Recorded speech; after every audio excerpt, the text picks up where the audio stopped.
All right, let's welcome the Maryland Terrapins. Head coach Adam Hughes, 7th season, led the Terps to 3 consecutive 500 or better seasons for the first time in nearly a decade. Joined to his right by Samantha Schnitta, the graduate student outside hitter, averaged 2.5 kills per set, and Zoe Huang, senior setter who's a Big Ten sportsmanship honoree.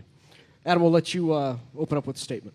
Just thrilled to be here. Again, it's my 3rd year doing this, and every year it just reminds me how special this is. So happy we have these two here representing us for a variety of reasons. They've been great leaders for our program, and with this new chapter beginning with Big Ten play, just excited to get rolling. And literally like 3 days is coming fast. So happy to be here. Okay, again, just a reminder, please state your name and affiliation when asking a question. Let's start in the back with Lincoln. Lincoln Arnell, Huskers Illustrated. Adam, this is one of the oldest teams I've seen. How do you use that to your advantage? I don't know how many people you had come back for their 5th, 6th year, but it's a lot. How do you use that? I think we've got 8 seniors coming back this year. It's one of those things where we're wrapping up the COVID generation. I think it's huge for us just because we've got a lot of vets, a lot of experience. It's one of the things we're banking on. The last couple of years, we've had some people have good years individually, but now we're hoping we can put it all together and kind of align that. Anastasia Russ is a great example. 2 years ago, she was all conference, and we're hoping that Schnitta can have a really good breakout year for us. If we can put it all together, we feel like we've got a lot of experience. We're also changing our non-conference scheduling a little bit, trying to attack the RPI as best we possibly can. And to do that, our schedule is kind of all over the place. We're playing some midweek matchups, and so it is a very, very old group, and it was a great spring for us. Realistically, it was nice to have almost 16 bodies to be able to practice all semester. So we're excited about the beginning of the preseason. Samantha, you're one of those people who are coming back. What is the strength of having so many people with experience in 5th, 6th years? What does that mean? How do you get that translate to success on the court? I think it's able to transition in that way because, sorry, I'm thinking before I speak. Jumped right into it. Nothing's new. Nothing's a surprise. We've been in this conference. We've been here. I mean, we do have newcomers. We have freshmen. But having so many seniors and to-be graduates allows us to set the tone for the newbies of this is what we're going to do. This is why we do it. This is how we do it. So, yeah. Alana Goldman, 5 wins. You've had a very consistent Big Ten record over the last couple years. Could you talk a little bit about the intangibles that a casual fan might not notice over the last 3 years and what you're going to do to take the next step forward? Yeah, we feel like we've built in stability. I mean, that's one of the things that we didn't want to be just a flash in the pan. I think this kind of started in 21 when we were able to beat Wisconsin before they won a national championship, and it was really crucial for us to follow it up with another good season. But what I love, the fact is that we've had 3 successful seasons, and it's not enough. I think people really want us to make the tournament. I think we've talked about it a lot. We spent a whole spring talking about how these are the habits we need, and we really wanted our seniors to come back to see if they take one last shot and see if we can get there. So, yeah, for us, it's, we've had significant wins, picked up, like I said, a good win against Wisconsin a number of years ago, beat Minnesota at home last year. We've been able to beat Ohio State and Purdue. Conference is getting bigger, obviously getting better, so we know we have a bigger challenge in front of us. But, it's why we all chose to be here. It's the Big Ten. Coach, players, we have some students, aspiring journalists from Brunson Academy in Chicago. They have some questions for you. I heard you guys have the toughest questions. That's what the story is upstairs. So, my name is Lonnie Jackson, and what do you think is the advantage that your team has that no other team has? Yeah, I think the seniors are for sure that, just a lot of experience being in situations, both good and bad. You learn a lot of lessons, and that's one of the challenges when you have a younger crew is, these guys know how we've changed our offense and why we've changed our offense over the last few years, what are the shortcomings and why we're making those transitions versus some of the newcomers come in and really don't know exactly what the why is behind those things. So we're banking pretty hard on experience, and, I think that's going to serve us well in the long run. My name is Brandy Foltz, and my question is, what is your greatest accomplishment as an athlete? That was a good question. Yeah, if you have one. All right, I'll go first. Try to think of a good one. being a 5'3" setter, it's really hard for me to play at a super high competitive level. So to me, honestly, just being in the Big Ten, being able to compete at this level and see some of the best players in the country is probably my biggest achievement. Probably like along the same lines. Like when I was getting recruited in high school, I was seen as undersized and like labeled as like maybe not able to compete in the Big Ten. And while I didn't start in the Big Ten, but being able to come to the Big Ten and compete and work against these other players, like it's super cool and a big accomplishment for me. Let's go, Coach P for a Big Ten Plus. This is for Samantha and Zoe. You know, you have such a senior-led team, and you talked about that so far. How do you still integrate your young players as much as possible, knowing one injury away, one set away from needing them to step up into a role that maybe they're not getting the reps that at other programs or at other times that they would be getting? I think our gym does a very good job of being able to get reps equally no matter what. Like when we play sixes, like everybody gets to play a little bit different position and everybody gets tried in different positions. And so with that, we all have the ability to step in for everybody. I think something that's really unique about us is like everybody has the knowledge and the skill level to step into somebody else's role when needed. And I think our support from our older and upperclassmen allows those freshmen to feel confident stepping into those roles. Or if they have questions, they're not scared to ask us. Yeah, I would also say last year we had a really unique example of someone, when we didn't have a lot of depth when I first got started, a lot of the freshmen had to play right away. And there's a little lack of pressure to that sometimes. There's no one gunning for you. You're just put in that role, and it's, hey, trial by fire, figure it out. But you don't learn some of the lessons of what it feels like to battle to win that spot. And so we had some players who've had to deal with that in the last year as we've gotten more depth. And I think they've become stronger because of that. So I think the nice thing with these guys being good leaders is they're teaching the youngsters what that's like. And when you get your opportunities, make the most of them. And when your time is called, you'll earn it. And you know, we trust that you'll make the most of that. When you were younger, like, was your first sport volleyball or nah? Oh, I started playing volleyball when I was probably 10, but first I played soccer. So I played soccer, volleyball, and basketball. So everything a different season. And then in high school, I threw the javelin. So really did a lot of different things. Yeah, for me, I didn't do any other sports. It was just volleyball. Started in 4th grade, so pretty young. So I fell in love with it pretty hard. So. The Orioles will be mad at me, but I thought I was going to play for the Yankees. I thought it was going to be Don Mattingly, so. Hi, my name is Terrence Walker. I'm the chaperone for them. So I have a younger sister. She plays volleyball. She's a junior in high school. So what advice would you give her, like, to be prepared to play on that higher level? Because she wants to get in the Big Ten. Like, she wants to get in the higher level of volleyball. So, you know me, I played volleyball in high school, but I didn't, like, play it to, like, I want to get on a higher level. I just play it to play it for fun. Sure. But I want her to live up to her dream that she want to do Big Ten. So what advice would you give a junior in high school to be ready, prepared, mental, physically for a higher level of volleyball? You want me to take that? That's good. I'll take it. I was just going to say I think it's hard. I think it's probably harder than some people anticipate. And I think there's a lot of challenge. Like, you really have to grind. Like, you have to be on top of your schoolwork. Like, it's like time management is really important, especially if you're in high school and you want to get to like a high academic school. Like, it's important that you're on top of it, and it puts you above kind of other athletes that might not focus on their academics like that. And I also think just like you have to work, like a lot of reps, a lot of time in the gym. Like it's a grind. Yeah, I was gonna say reps, as many reps as you can get, and especially to get kind of in the weight room. Get used to moving a bar around Olympic lifts. Like, that helps you grow on the court super fast. And if she's 6'9" and has a massive wingspan, it also helps. Yeah. Can't teach height. But so when other teams will come play you, they'll oftentimes spend a day in D.C.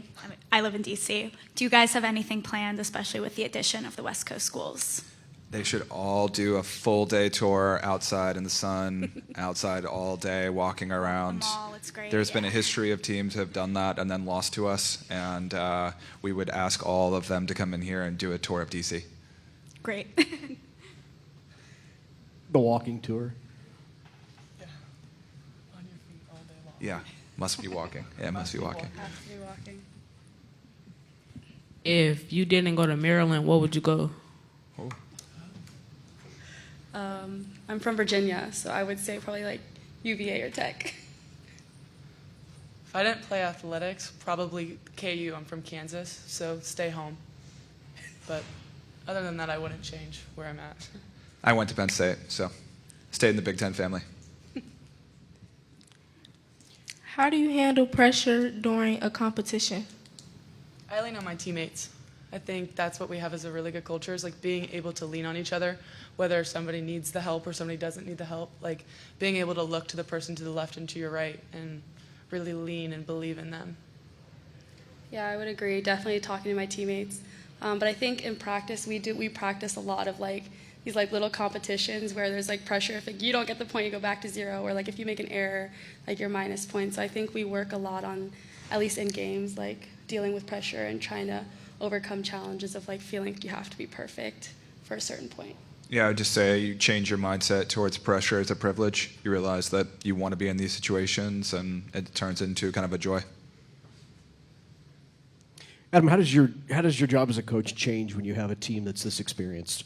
Right. I mean, you're not coaching the little things, where to go, what to do. Right. So, specifically, what are you able to work on when you have an experienced team? I think every year I've kind of tried to figure out what the vibe of the group is and see what I need to be to support that. You know, some years it has to be a little bit more supportive. Some years they need a little bit more drive, a little bit more determination. This year it's a little bit more clear. You know, I think they're an eclectic group, realistically. We got a lot of personalities from different different walks of life.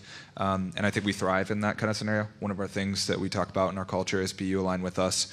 We got people from all over the country. We now have a student athlete coming from Turkey this year. So I think that's one of the things that actually makes us a big strength. You know, we have some transfers too who have brought some of their experiences with us. So for me, it's trying to find, you know, this common ground between all of that.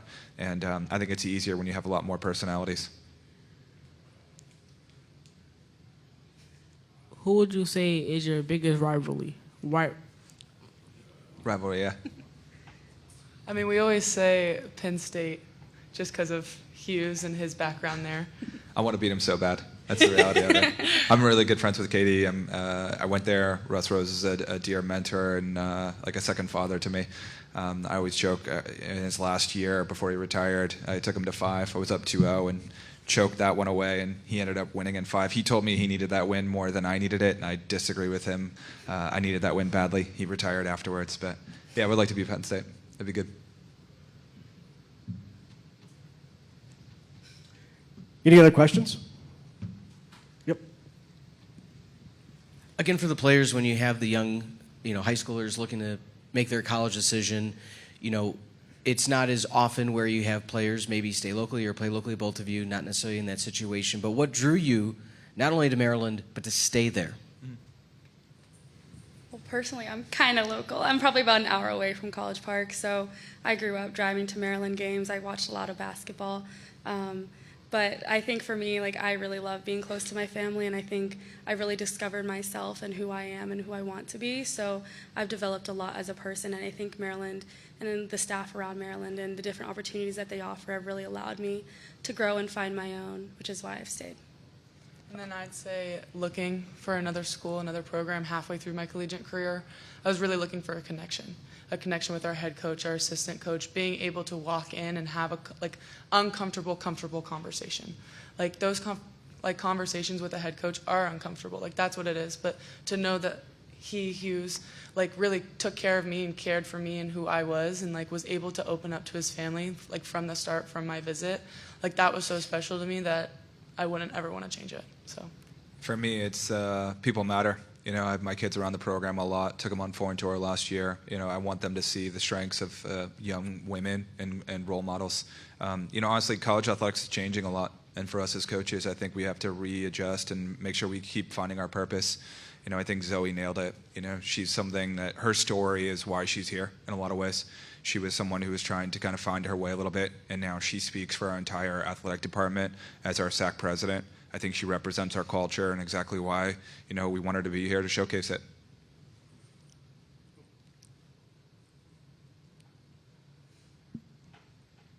Outside of volleyball, do you have any other skills? And also, Coach, what is something you would do to make sure your team comes out on top? You guys can start that. outside of volleyball. I think I'm a pretty skilled cook. That might be self-declared, but I enjoy baking and cooking. I probably also enjoy cooking, but I like to paint. Paint's one of my big things, an outlet that I've always looked to from high school. So whether it's good or not, something I like to do. I would say, to answer your question, how do we come out on top? I think it's really important to be grounded and have perspective. It allows you to be competitive, to realize that, yes, this matters, but in the grand scheme of things, it's what you're becoming as a result of this. I want them to, embrace the competition. I think this spring we've done a really good job of that. But for us, it's probably just being grounded and having good perspective. Adam, thoughts on no double touch and the two bros? Marsha's here too, so I gotta be careful how I say this. Yeah. I do not care about the double at all. I'm a stats guy. I see it called once a match per team. It's something that we don't even really look at. If anything, I think it will just clean the game up a little bit faster. I think the biggest thing will be calming the crowds down when they're yelling for it. It's like, move on. It's already been a thing at the club level. The two libero thing, it doesn't drive me in any direction, realistically. I don't know if we would really use it that often. I'm into continuity at positions and trying to build some confidence in that. So I probably deflect on that and say neutral. Was that a good answer, Marcia? Okay. Marcia asked me to ask the question, so I'm kidding, Marcia. Yeah. A question: toughest venue to play away and your favorite venue to play away? You guys can start that. I think toughest is Nebraska. When they get on that run, then the whole environment and the whole gym just takes off, and they just take off with them. And so that's always hard to come back and stop their run and then try to get your own run. And that quiets their crowd, but as soon as they get the ball back, it's really fast. And then probably my favorite is Purdue. The way that their student section just gets involved with you guys and is able to cheer with you, and you're able to have fun with them. And I also believe that their environment is so much like our own that we can use that energy for ourselves. So. Yeah, I think one of my favorites is Wisconsin. I think last time I had some friends who went to Wisconsin, so I got to meet them kind of outside, around the bleachers, and I got to walk around, and there was taking pictures with the Badger, and I was like, should I get in? It was really kind of fun, and the crowd behind us is really loud and kind of in your face, and I thought it's always fun to play when a team is like that. But hardest, I think Minnesota is also pretty hard. It's a huge gym, and they feel really far away, and it feels almost kind of quiet, but then they get really loud, and then I'm like, oh my gosh, and it's a really big gym, so I like it. I would say it's hard for me to play at Penn State. As an alum, I don't want to be the center of attention in anything. It's hard to get out of that because I spent so much time in that place. I'm most excited to play at Oregon. Of the three new schools, I've never played there. I played at the other three. And my favorite is probably Madison. I'm a runner, so it's a great place to go for a run.